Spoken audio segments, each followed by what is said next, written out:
You know what's frustrating? Sometimes your English sounds really natural for 5 minutes, and then suddenly your native accent comes back so strongly that even you notice it. Oh, definitely.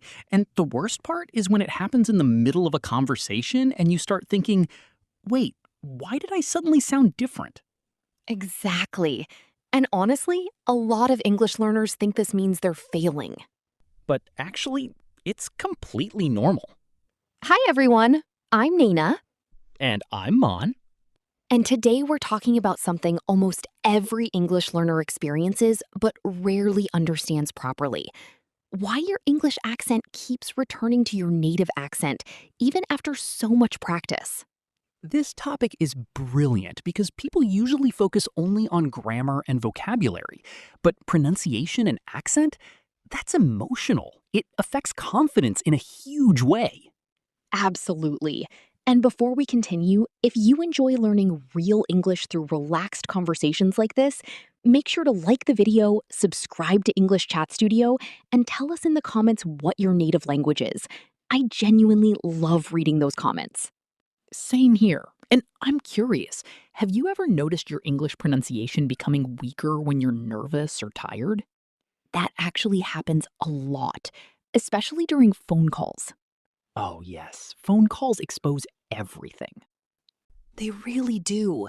And today, we'll explain why this happens, how native accents naturally influence English, and how you can sound more natural without trying to erase your identity completely.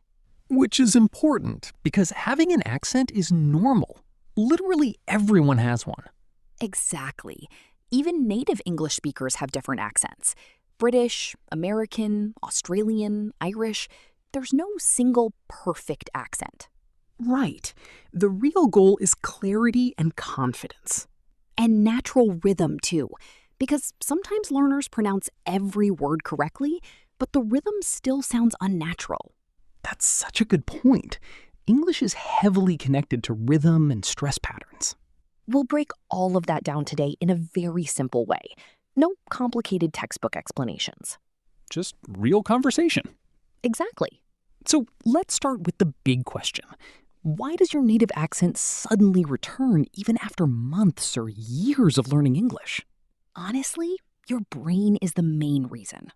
That sounds dramatic. It does, but it's true. Your brain spent years building speech habits in your first language.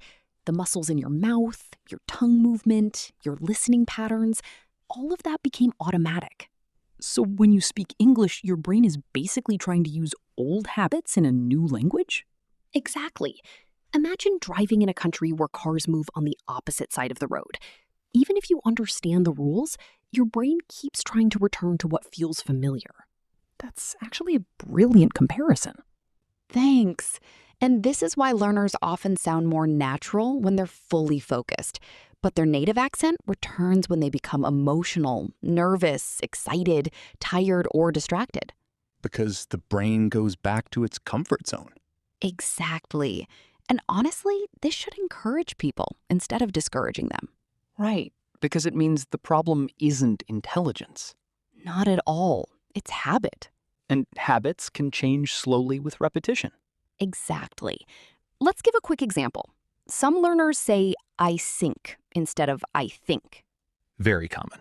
The issue usually isn't vocabulary. The learner knows the word think, but their native language may not have the th sound, so the brain replaces it with a more familiar sound. And the interesting thing is, many learners can pronounce it correctly when they focus carefully. Yes, but during fast conversation, they return to automatic speech patterns. Which is honestly what happens to native speakers too. People become less careful when speaking casually. That's true. And here's a useful tip for everyone listening. Don't practice English only slowly. You also need relaxed conversation practice. Because real conversations are messy. Exactly. Native speakers interrupt themselves, change direction, shorten words. They swallow sounds constantly. Constantly. That's why textbook pronunciation sometimes sounds too perfect. I remember one learner saying every word incredibly clearly. Grammatically perfect, but it sounded almost robotic. That happens when learners focus too much on individual words and not enough on rhythm. So let's talk about rhythm, because I think this changes everything. Definitely. English is stress timed. That means some words become stronger and others become softer. Exactly. Native speakers don't say every word with equal energy. For example, what are you doing? Native speakers often say, "What are you doing?" Right. Faster, smoother, more connected. And learners sometimes feel confused because they learned the formal version first. Which is completely normal. Schools usually teach clear grammar before natural rhythm. But if you want your accent to sound more natural, rhythm matters more than perfection. That's such an important sentence. Honestly, one of the biggest mistakes learners make is trying to sound perfect instead of sounding comfortable. Yes, because tension changes pronunciation. Completely. Have you noticed how your English sometimes sounds better when you're relaxed with friends? Oh, absolutely. But during interviews or presentations, people suddenly become stiff. And their native accent becomes stronger again. Because anxiety affects speech muscles. Exactly. So here's a challenge for everyone listening. Try recording yourself in two situations. First, read a sentence slowly. Then explain the same idea naturally without reading. That's brilliant practice. You'll probably notice huge differences in rhythm, pronunciation, and confidence. And write in the comments which version sounded more natural to you. Yes, definitely do that. Another thing learners struggle with is copying individual sounds without copying melody. Oh, that's such a good point. Someone may pronounce every consonant correctly, but the sentence still sounds unnatural because the intonation is flat. Exactly. English rises and falls emotionally. Especially in casual conversation. Like if someone says, "Really?" That single word can express surprise, excitement, doubt, annoyance, Depending entirely on tone. which is why listening practice matters so much. And not just passive listening, active listening. Huge difference. Instead of only hearing English, try copying emotional rhythm. Like shadowing practice. Exactly. Pause after a native speaker and repeat immediately. Even better if you copy the emotion, too. Yes, if the speaker sounds relaxed, sound relaxed. If they sound excited, copy the excitement. Honestly, actors use this technique all the time when learning accents. They do, and learners can use it too. Let's talk about something important, though. Some people feel embarrassed about their native accent. That makes me sad, honestly. Same, because having an accent is not a problem. Exactly. Communication matters more than sounding identical to native speakers. And sometimes accents are actually lovely. They show personality and cultural background. Completely agree. The goal is clarity, not losing your identity. Right. If people understand you comfortably, that's already successful communication. Exactly. And interestingly, many native speakers actually enjoy hearing different accents, Absolutely. English is a global language now. which means there isn't one correct voice. That's honestly very comforting. It really is. Let's do a practical example. Brilliant idea. Okay, imagine someone says, "I want to improve my English accent." A learner might pronounce every word separately. Like, I want to improve. Exactly. But natural speech connects words together. Native speakers often say, "I want to improve my English accent," Much smoother. and faster, without sounding rushed. That's important. Fast doesn't always mean natural. Very true. Some learners try speaking quickly and end up sounding stressed. Natural rhythm is more important than speed. Here's another listener challenge. Try saying these two versions aloud. I want to go. I want to go. Which one sounds more natural in casual conversation? Probably the second one. Exactly. And these small, connected speech patterns help accents sound more relaxed. Another reason accents return is lack of daily speaking. Oh, definitely. Listening alone isn't enough. Your mouth needs training too. Exactly. Speaking English once a week won't create automatic habits.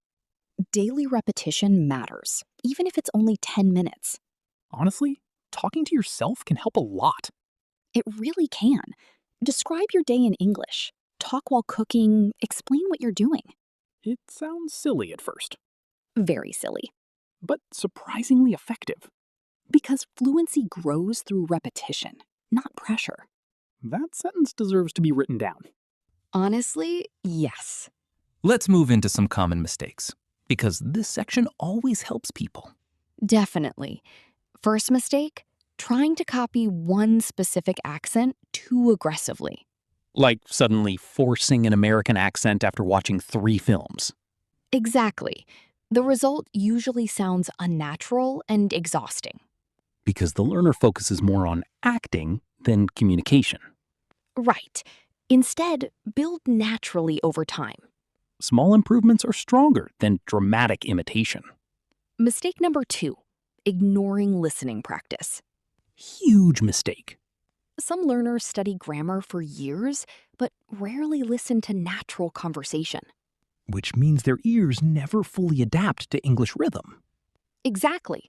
Your ears train your pronunciation. Mistake number 3, feeling embarrassed to speak. Honestly, this one slows progress massively. Because silence never improves pronunciation. Exactly. Mistakes are part of learning. Native speakers make mistakes too, by the way, Constantly. especially when tired. Or texting too quickly? Oh, definitely. Mistake number 4, trying to sound perfect immediately. That pressure destroys confidence. Completely. Language learning is gradual. And accents change slowly through exposure and repetition. Not overnight. Let's do a quick mini quiz for everyone listening. Brilliant. Which sentence sounds more natural? I am going to eat. Or I'm going to eat. In casual conversation, the second one sounds more natural. Exactly. Now, another one. Did you eat yet? Or have you eaten yet? Honestly, both are correct depending on context and region. Exactly. And that's important because real English isn't always perfectly textbook. Which surprises many learners. Definitely. Real spoken English is flexible. Here's another challenge. Repeat this naturally. What do you want to do later? Native speakers often connect it like, what do you want to do later? Much smoother. And don't worry if it feels strange at first. It felt strange to all of us at some point. Very true. Before we finish, I want to say something encouraging to everyone listening. Go on. If your native accent still appears when speaking English, that does not mean you're bad at English. Absolutely not. It means your brain is still balancing 2 language systems. Which is honestly impressive when you think about it. Very impressive. Speaking another language is already a huge achievement. And confidence grows gradually through real use, not perfection. Exactly. So instead of asking, how can I completely remove my accent? Maybe ask, how can I communicate more naturally and confidently? That's a much healthier goal. Definitely. And honestly, the more relaxed you become, the more natural your English usually sounds. That's actually very true. So tell us in the comments, what pronunciation sound is hardest for you in English? And do you notice your native accent becoming stronger when you're nervous? We genuinely love to hear your experiences. And if this conversation helped you feel more confident about your English journey, don't forget to like the video and subscribe to English Chat Studio. Share this episode with a friend who feels insecure about their English accent too. Because honestly, so many learners struggle silently with this. And they really shouldn't feel ashamed. Not at all. Keep listening, keep speaking, and most importantly, keep enjoying the process. Exactly. Progress becomes much faster when learning feels comfortable instead of stressful. Thanks so much for spending time with us today. we'll see you in the next episode. See you next time.